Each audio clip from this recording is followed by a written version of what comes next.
Welcome back to Sapphire's Unscripted. We have missed you guys, and it's our first official video covering franchise rugby. Well, it's only going to be a bit of franchise rugby before we go into international season again. But for any of those that have been wondering why we haven't posted as much, we've got some news to break to you guys. I'll let Robin take the floor to kind of explain what's been going on. Robin, my man, how you doing? What's looking up for the journey ahead for you? How's it, casual? Yeah, good to see you again. I feel like the only time I really see you is when we're filming, watching rugby and playing paddle. So we're gonna have to find another hobby as well to do, so we can get a bit of variety going here. Um, yeah, so basically from my side, I'm gonna be going away for a little bit to the Congo. It's for work, some work things that I need to do. So I'm going to miss you guys for about 2 months. It's looking like end of December. But in the meantime, Casual has got a replacement that will probably be joining us as a trio when I get back as well. A good friend of mine that I've known as a childhood friend, and then Casual also knows him from school. So Casual will introduce you guys to him. His name is Sean, and he will take over whilst I'm away, and then when I get back will be, as a trio. Yeah, so basically how the job works for Robin will be that he'll be gone for 2 months, back for 2 months, gone for 2 months. That's kind of usually the way that things work around with that, because obviously we aren't full-time podcasters or anything like that. We literally just do this for fun. We enjoy talking about shit when it comes to rugby. As fans go, that's why we always say we're not analysts or anything like that. But as Robin mentioned, we do have a good friend of ours that will be popping in and talking a bit of shit when it comes to rugby, like we usually do. And then when Robin's back, we'll be three running the show, and then obviously when he's gone again, it will be just the two of us. But anyway, it's still exciting times and everything. Robin, we wish you the best of luck. Hopefully, we see you again before you obviously leave. But everyone, we're wishing Robin all the best. But anyway, as you know, franchise rugby's been going on. We've got 3 rounds of the URC done and dusted. And we'll focus mostly on the South African teams. Obviously, it's Sapphire's Unscripted. But obviously, we talk a lot about the Irish teams as well. And we've got a massive derby this weekend between Leinster and Munster that we'll get into in a second. But seeing that we both Stormers fans, it's looking good. It's feeling good. It's looking good. We've played 3 games. We've nulled 2 of them, of which one is the defending champions. And then we had a solid performance against Ospreys, up and down. But after 3 games, top of the log, obviously it's very early in the season, so we're not going to get too ahead of ourselves. But it's feeling a lot better than last season, right? Yeah, no, 100%. I don't know if you know that meme, tough times never last. Uh, just feels like the other day when we were champions of the URC, and then we went through a bit of a rough stint. Obviously, lots of injuries and, losing key players in key positions. We had quite a young front row. We were using Brock Harris a lot, and, he's recently retired. So, it's looking good. Future's looking good. Some of the youngsters like Paul de Villiers, excellent rugby that he's been putting out. Your Ivan Roos's. So, getting the add-ons of our Springbok players as well has really brought a calmness to the team. You can see it on defense as well.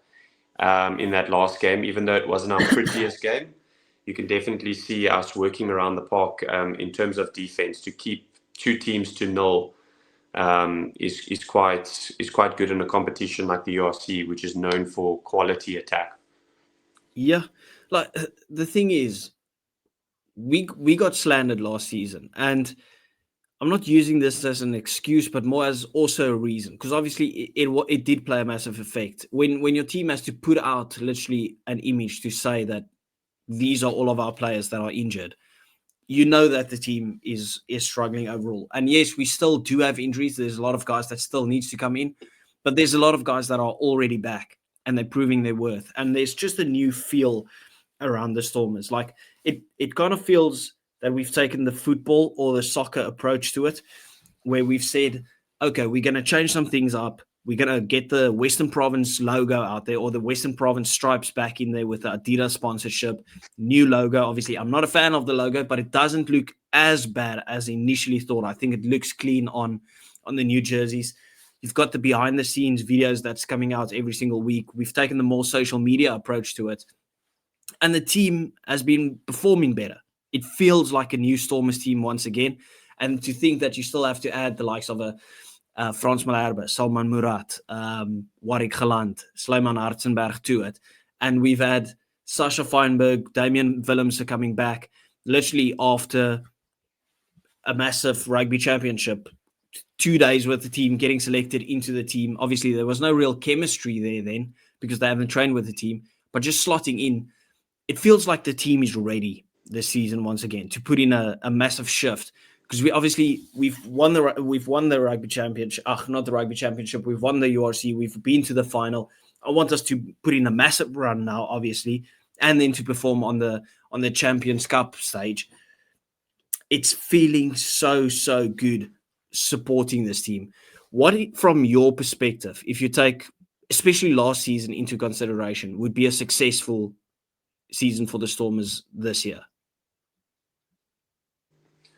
Yeah, well, I think definitely making the playoffs.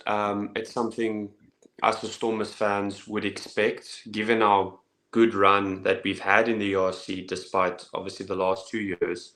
I think what would be successful from a coaching perspective is to, make sure we look after our players as well. We don't want to come to a situation where we're halfway down the season and we're sitting in a place where we've got a number of injuries. So, in certain games, we need to give other people a chance to play and to prove themselves.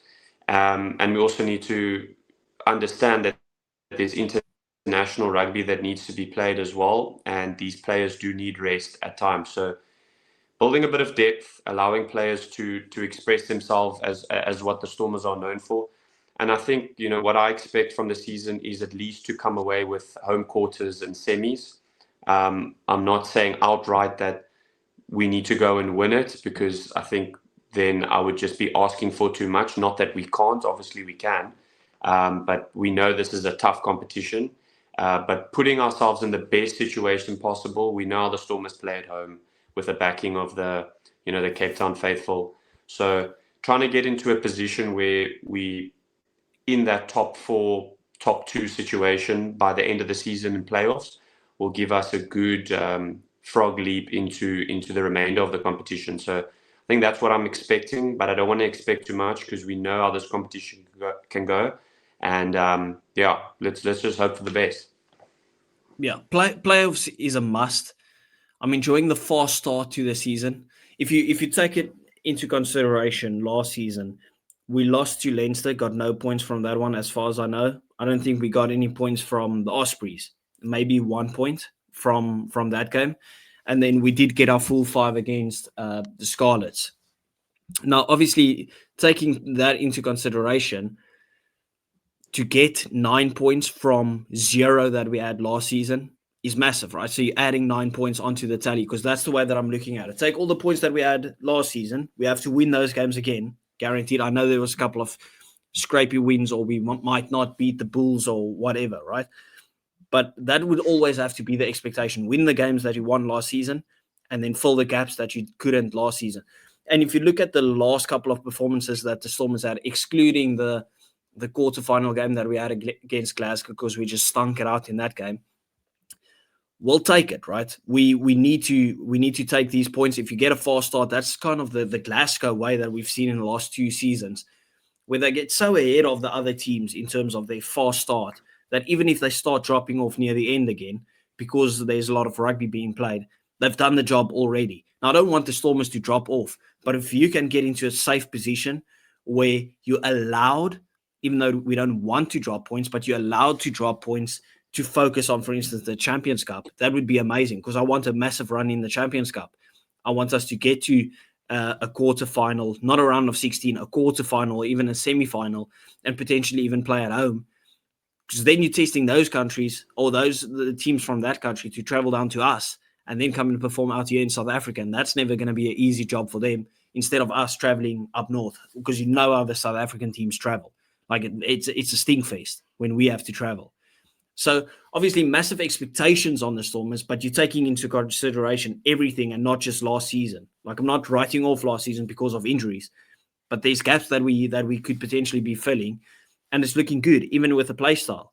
Looking at the lineouts, I think we've lost one lineout, maybe even haven't lost a lineout. Our physicality is looking absolutely brilliant, and you still have to add Frans Malherbe in there. That's without Nedling Fouché at the moment, who's broken his arm, right? So it's looking good as a Stormers fan. On the other side of the river, you've got the Bulls, our biggest rival. Now, before we go into that, I made a video on TikTok and I asked it on Casual Bites Rugby as well. What type of rugby fan are you? Do you want all South African teams to do well? Or are you on the side of the Stormers do well? They are our biggest rivals. If the Bulls stink it out, I'll watch it with joy.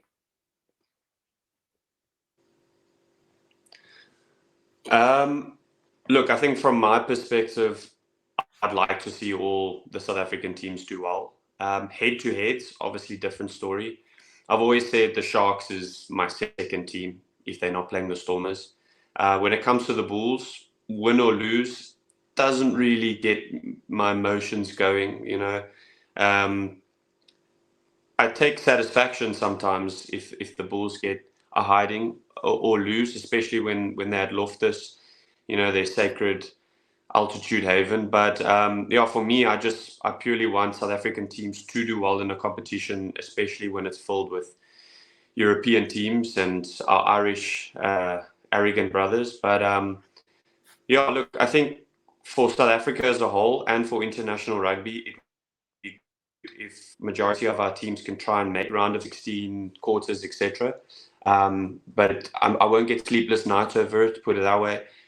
So long as the Stormers are doing well and leading the charge, I don't worry too much. But it would be good for South African rugby if we can all do good as a group. Yeah, I'm on the other side of the fence again. For me, I just watch the Bulls and I want them to lose every single game. It's a sign of respect to the rivalry. That's the way that I see it, right? I love all the Bulls players. I love all the Sharks players. I love all the Lions players. I love them in green and gold. When they're playing for our biggest rivals, and that's just the way that I kind of experienced the game from the start. I don't want them to win anything. Now, I'm not disrespecting your point of view because there's probably more people that have your point of view on it, right? Like the South African teams come first, and like a true passionate South African would be supporting the South African franchises. I fully get that. But the way I see it is that's my biggest rival. I will never want the Bulls to place higher than us. Watching that game between Leinster and Bulls in a URC final felt like being held at gunpoint on the one side and being held by a knife on the other end. Both are going to end shitty for me. Like it's that's just the way that I view it. And I love it, right? It's the same with when you're watching the Prem. For instance, you support Man United.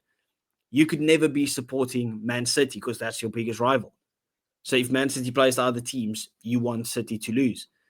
It's the same with me supporting Tottenham. I want Arsenal to lose everything. And that's the way that I see it with the rugby as well. I think rivalries like that just makes it more interesting, brings a bit of fire to it. But that's just the way that I see it. Now, looking at the Bulls, massive expectations leading into this URC.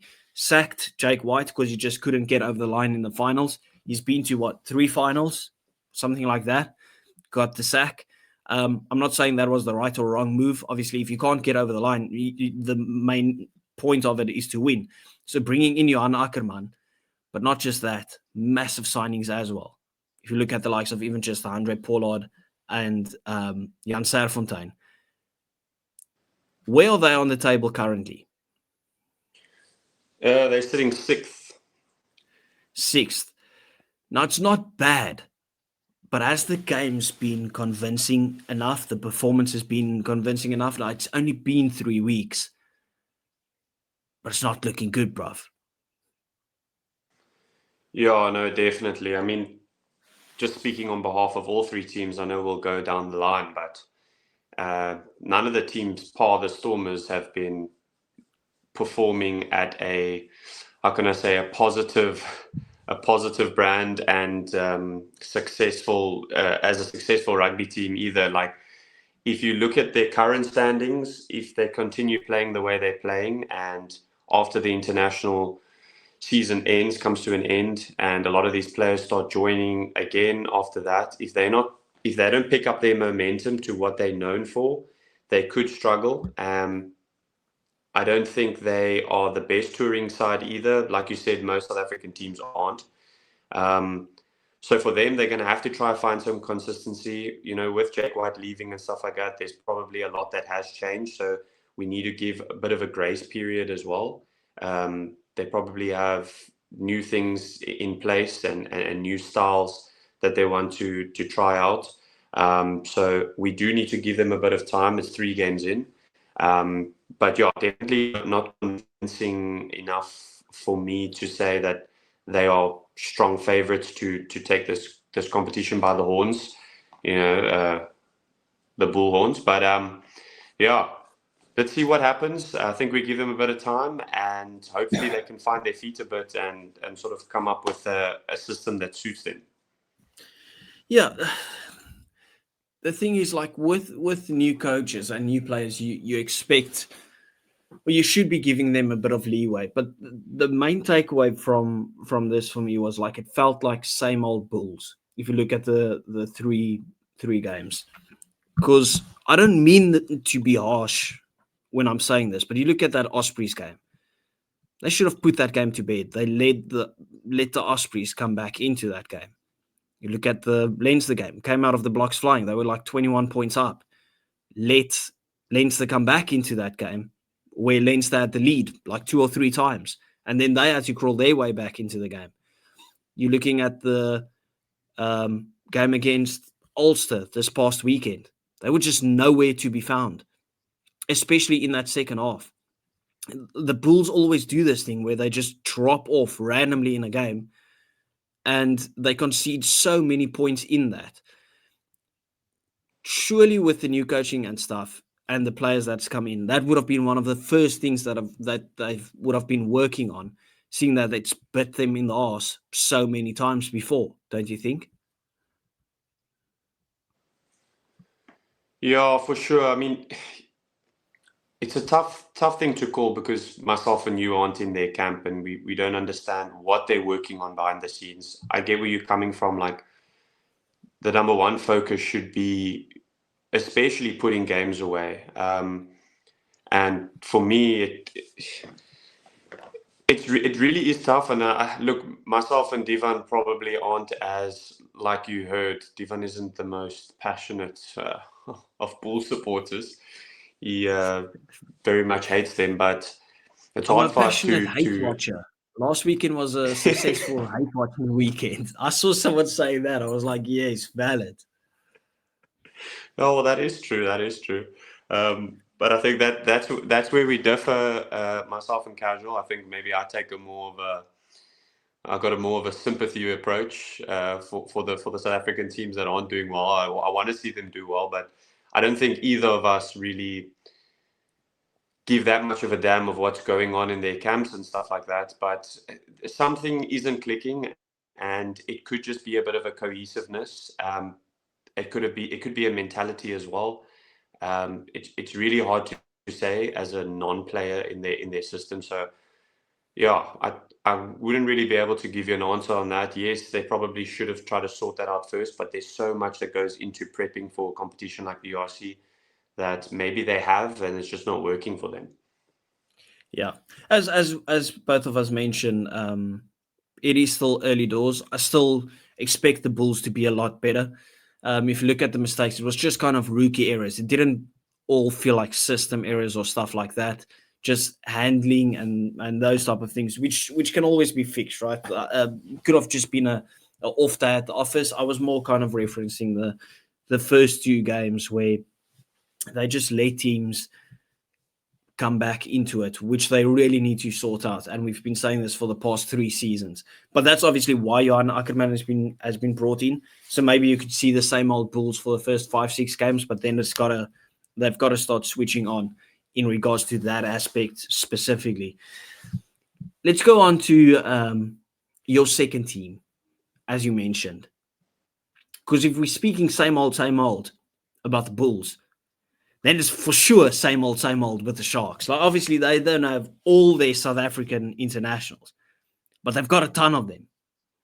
And it's same old. If you look at the talent on paper that they've got, and you're looking at a draw against the Dragons, getting smoked by Leinster. Obviously, this was Leinster's first home game, but this is a Leinster team that got 40-0 against the Stormers, and you get beat by about 45-5, and your try is an Ethan Hooker interception where he always finds his way onto the score sheet. What is the expectations for the Sharks? What is going on here? Well, I would think that every South African rugby fan their expectation for the Sharks, based off of the caliber of players they possess, would be to actually win the competition or at least do well and make a final. We referenced Man United earlier. For those of you that also watch football, Man United play so shit in the Premier League, and then as soon as it's international break, all of their players go play for the international teams and they perform like you've never seen before. And it's like, okay, well, why can't you do that for your club? Very accurate comparison. Yeah, I've got another comparison with Man United and the Lions, but we'll get to that. But based on the Sharks, it's like you've got the cavalry to make destruction in this tournament because you've got a very close to, if not the Springbok team, and not just the Springbok all the team, money in the world to splash players it on other guys. Yeah, like if you look at the players that they've got, these aren't just players that just came on the scene. These are captains, these are enforcers, these are heavy scrummagers, and to see them struggle like this it's not convincing enough for me to think it's just a coaching thing. I feel like it's more also to do with a player mentality thing of only playing for the big occasions and stuff like that. And it's odd for me because I've been in the Sharks environment. It's a good environment, and they've done well historically in the past because it's such a good environment, good weather in Durban, and not nice place to stay and stuff. So for me, it's got to come down to a bit of the blame on the players. I don't think John Plumtree has been the best, with coordinating them, but I can't just put it on him. It's been 3, 4, 5 seasons now that they have underperformed. But based on the players that they've got now, I could coach them and hopefully try to get something out of them. But if they're not willing to play, we could get Alex Ferguson as another Manchester United reference, the best football coach in the world. I just don't know if these players are up for it, playing in these black shirts. I get what you're saying, but at what point do the investors and the owners just say, "Oh, light bulb, one of the fucking problems might be the coach"? Because the players, yes, they are also both parties are 100% to blame, in my opinion. Like drawing against the Dragons and scraping over the line against the Dragons last season that finished last is unacceptable. At what point do you say this is unacceptable? I mean, you could feel like you should be putting out school kids at this point and getting better results at the Sharks, especially if you're playing against the Dragons. They've got so much investment. They've got so much young talent that's come through, that you've got so much ex-Springboks. Yes, you could be with it in the situation where it's like, what is the saying? Like too many leaders, but not enough like grafters, right? But you could say it like that, but I'm also thinking like something has to be wrong in the coaching staff. Like they look void of ideas when they get the ball. It's just like throw it out wide, hope Ethan Hooker does something. That's basically what I'm looking at. They're getting blasted at every facet of the game. If you look at the quality of the players, yes, they should still be able to do better. But I'm thinking if you get a coach that has an exciting brand, a coach that the players believe in could actually do something, then they could achieve something magical. But now you're sitting with a coaching staff where the players have been struggling for 3 seasons. They've kind of already thrown the towel in before the season's already started because it's like, okay, it's going to be same old, same old. And no blame is going to be on the coaching staff because the players have gotten the bulk of the grief. But now it's like we're making signings, but nothing's changing. Well, at that point, you should probably be saying it might be in the back office because there's nothing going on the field. Yeah, look, I mean, it could be that, and from first glance, many supporters of them would say, and I read the comments all the time on the Sharks Instagram page, and it's just like John Plumtree out, that sort of thing. But for me, it's like they've had 3 coaches throughout their whole URC campaign. Like 3 coaches have tried. If you look at their juniors this year, the under 19s made the Currie Cup final, lost to the Bulls. The under 21s made the final and beat Western Province or the Bulls. I can't recall.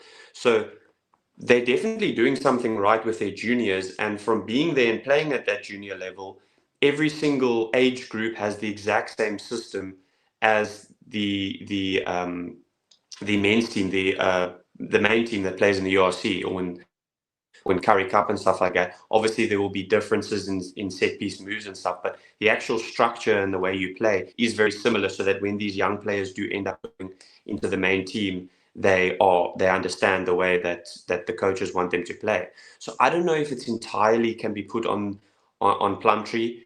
He might have the right game plan, but not the right coaching mentality in trying to get the most out of his players.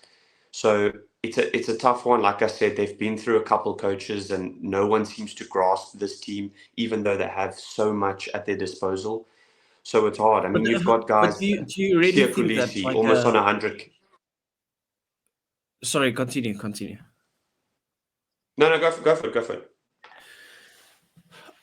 This is just a question to you, obviously now. But do you think that what successfully works at under 19 level and under 21 level will work at this level as well? Because I'm thinking, like, if you take that full Sharks team and you tell them go play the free flowing rugby that, for instance, the Stormers are playing at the moment, or at some patches the Bulls are playing at the moment.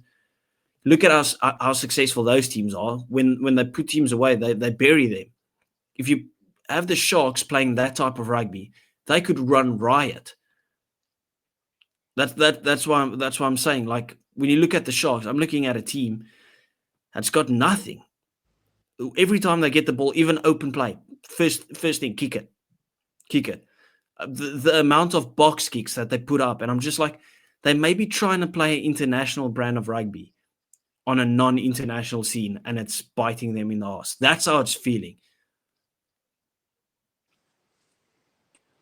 Yeah, look, it's tough to say. I mean, I'm a firm believer if you've got youthful teams that are under the main team doing well, it's definitely a positive, because you know that those players are going in the right direction and you're at least doing something right from the beginning. When you bring these players in, you're making sure they're conditioned and they understand the structure that you want to play. So eventually, when they do get put in an environment like that, they can do well. It's almost like the comparison with South Africa has some of the best schoolboy rugby, and we don't do very good at under 20, apart from the one we won last year, but we hadn't won one since Andre Pollard's day in 2014. So it's taken us a while, but we've got all of this, potential. So it could be coaching, it could be players that just don't enjoy playing that sort of brand of rugby and that structure. And that's maybe kudos to what you're saying. It's like it's just not suiting the way that they should be playing in this competition. They're trying to be too much of an international team because they've got so many internationals. But yeah, like you said earlier, they just look clueless with ball in hand, and it's like they're just waiting for opportunist things. Lions, sad state of affairs as well. It's not looking good either. What is going on there? And it's all started with that horrific away kit that they've got. That makes me want to throw up. Yeah, I don't think there's much to be said here. I'll make another Manchester United reference just so that we can say something about it. There's this guy on TikTok, right, that hasn't cut his hair since the last time Man United have won, I think it's 5 games in a row. Yeah. And it's starting to feel like there might be a few Lions fans that would have afros at the rate at which they're playing, because I can't remember when last they've won 2 games in a row. So, like I said, not much to be said. I don't know what's happening. Obviously, they don't have the cavalry that the rest of the provincial teams have, the rest of the clubs, but they're going to need to do something, and it might have to start with, I don't know. They're going to have to do something. I don't know if you know what would work for them. Normally, they have a good start to the season, and they sort of slack off towards the end because of depth, but they've started very poorly. No, I couldn't agree more. They've started off terribly, terribly. And as you just said, they're usually the quick starters to kind of get themselves in a good position so that they can fight at the end. Obviously, it doesn't help that they are the team that whenever they have a good player performing well, that player gets bought. The Sharks are just kind of the feeder of the rest of the South African teams. And when I look at the comment sections on like my short form content or whatever, there's a lot of Lion supporters that are just calling for the entire coaching staff to be sacked. I'm not even joking. I don't want people to just get sacked or whatever, but when things are looking as dreadful as they are now, where I just can't see where they're winning a game. Like maybe beating the Dragons, maybe. Hopefully, if they're playing at home, will they beat Zebra? Zebra is playing some fantastic rugby at the moment. Like the Stormers will be up against it this weekend. Zebra in Palma is never easy.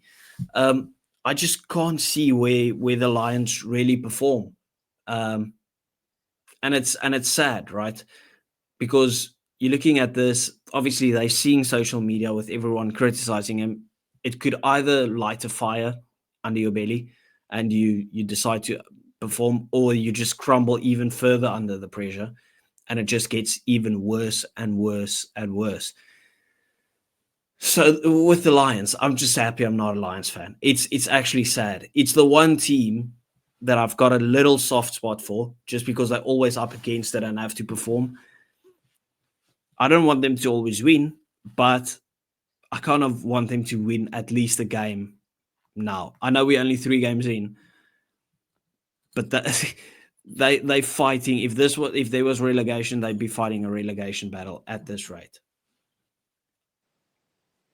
Yeah, no, for sure. I mean, look, I understand the fans' frustration and stuff like that, but look how many international players they have in their team. Not very much. We won't go into detail on some of the international players that they do have, because some of them have been a bit naughty, but yeah, I don't know what they can do, and it's going to be interesting to see if they can turn this around. Yeah, let's not harp on the Lions for too long or anything. Like it is a bit sad. They need some fixing there. Good thing that we aren't the owners of the club or anything like that. We don't need to come up with that solution, because it's easy to say that they need investing or anything like that. But if you don't have the funds to invest, then it's kind of tough. They should have to be. They got to be crawling around on when it comes to like the fringe players of the Sharks, the Stormers, the Bulls. That's probably their best choice. Some hungry guys that wants to get their name on the map, but then obviously that won't be a long-term signing.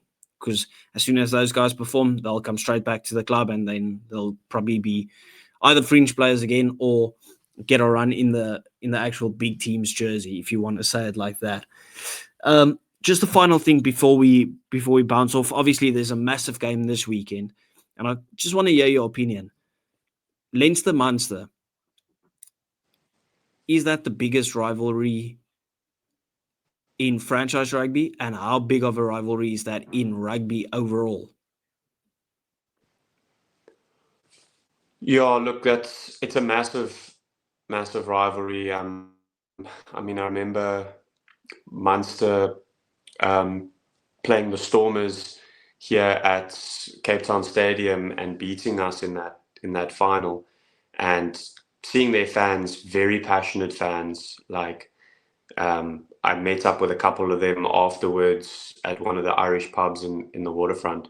Very passionate fans. I haven't spent that much time with Leinster fans, but I can imagine the same for them. I saw Ergis Snyman talking a bit about the difference between the two sets of fans as well, and how big that rivalry is. They've got to be up there with one of the biggest, rivalry clubs in the world. You've also got Stormers, Bulls, and other teams, but it's definitely a big game. It's a big game for URC as well. These are Ireland's two best teams, and Leinster, with all the Irish players in their team, obviously always are seen as favourites. But in a game like that, Munster always front up, and I'd like to see them give Leinster a proper go. When it comes to derbies or rivalries, we already know form kind of just goes out the window. So you expect Munster to pitch up on this one. And, as a South African, I obviously love the Bulls and the Stormers rivalry. But I don't think it really comes close to that Munster-Leinster one. Like, everyone's involved in that one. It's a lot smaller country than South Africa, and yet they nearly sell out Croke Park, which is like 80,000, 85,000, which is absolutely ridiculous. Even if they get in 60,000 people there, it's still extraordinary, and it's heated. Absolutely love it. So I'm really looking forward to that game specifically, but I just wanted to hear your thoughts in terms of how big that is compared to other rivalries that we have in the sport. Because I think it even fronts up on the international scene just because of how popular that rivalry is. But anyway,